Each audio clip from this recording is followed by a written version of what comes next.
પાઠ 2 શાંતનુ। ઈક્ષ્વાકુ વંશમાં હજારો વર્ષ પૂર્વે મહાભીષ નામનો રાજા થયેલ, જે એટલો પુણ્યશાળી હતો કે મૃત્યુ પછી તેને સ્વર્ગ તો મળ્યું, એટલું જ નહીં, એને પ્રત્યક્ષ બ્રહ્મદેવની સભામાં બેસવાનું બહુમાન મળ્યું હતું। આવું માન ક્વચિત જ કોઈ રાજાને મળ્યું હશે। એકવાર બ્રહ્મદેવની સભામાં અન્ય નદીઓ સાથે ગંગા પણ આવેલ। મહાભીષ રાજા એ વેળાએ એની તરફ એકીટસે જોતા રહ્યા। ગંગા પણ મહાભીષ પર મોહિત થઈ। આ જોઈ બ્રહ્મદેવ નારાજ થયા અને મહાભીષને પુનઃ પૃથ્વી પર માનવ જન્મ લેવાનો શાપ આપ્યો। પ્રતાપી મહાન હસ્તિન રાજાએ કુરુવંશની કૌરવોની રાજધાની તરીકે હસ્તિનાપુર નગરનું નિર્માણ કર્યું। તે હસ્તિન રાજાના પુત્ર પ્રતીપની રાણીની કુખે મહાભીષે જન્મ લીધો। તેનું નામ શાંતનુ રાખવામાં આવ્યું। શાંતનુ ઉંમરલાયક થતા તેનો રાજ્યાભિષેક કરી પ્રતીપે વાનપ્રસ્થાશ્રમ સ્વીકાર કર્યો। શાંતનુ શિકારનો શોખીન હતો। એક વખત મૃગ્યા માટે તે ગંગા તટ પરથી જઈ રહ્યો હતો, ત્યારે તેણે સ્વર્ગની અપ્સરા સમાન સૌંદર્યવતી કિંમતી વસ્ત્રાભૂષણોથી સજ્જ એક સુંદરી જોઈ।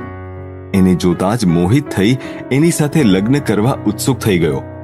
સુંદરીની નજદીક જઈ એણે કહ્યું, હે સુંદરી, તું કોણ છો? માનવી છો કે દાનવી? દેવી છો કે નાગકન્યા?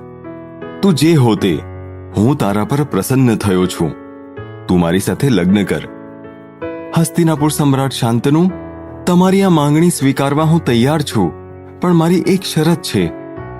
હું જે કરું તે તમારે મને વિના રોકટોક કરવા દેવું, એ માટે ક્યારે પણ કઈ પૂછપરછ કરવી નહીં। જો આ શરતનો ભંગ થશે તો તે ક્ષણે હું ચાલી જઈશ। રાજાએ તે શરત કબૂલ કરી। બંનેના વિધિપૂર્વક લગ્ન થયા। આનંદમાં દિવસો વીતતા હતા। યોગ્ય સમયે રાણીને સુંદર પુત્ર થયો। શાંતનુ ખૂબ ખુશ થયો, પરંતુ તરત જ તેના આનંદમાં ભંગ પડ્યો। એકવાર મધ્યરાત્રિ વેળાએ અચાનક રાજાની ઊંઘ ઉડી ગઈ।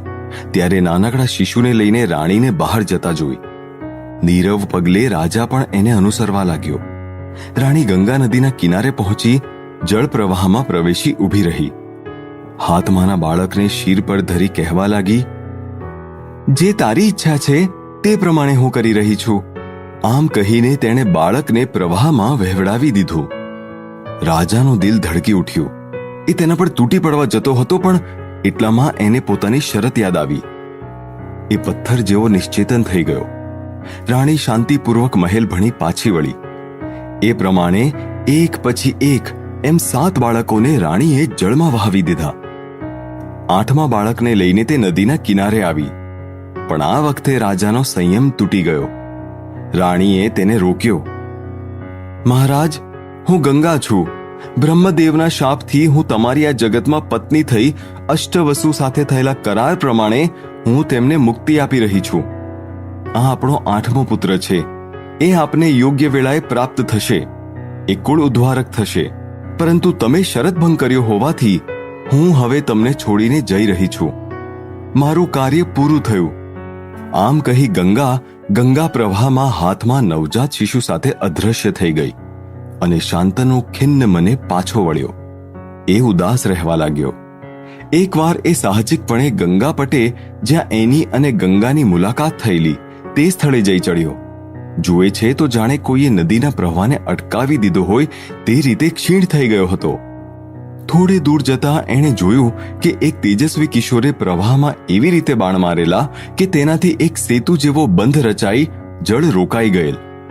જેવી એ બાળકની નજર રાજા પર પડી કે તરત પાણીમાં ડૂબકી મારી તે અદૃશ્ય થઈ ગયો।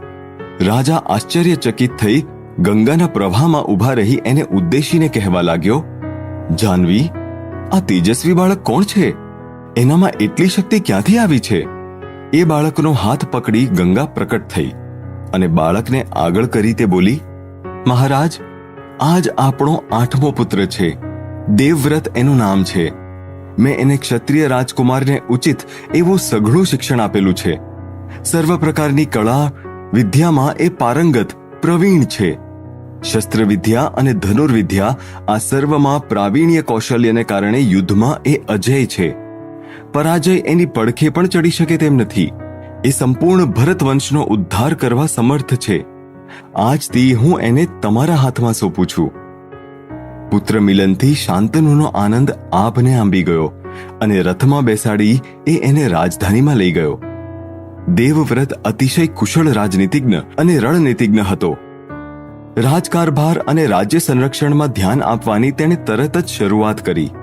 શાંતનુ પણ તેને બધો ભાર સોંપી મૃગ્યાના શોધમાં મગ્ન રહેવા લાગ્યા.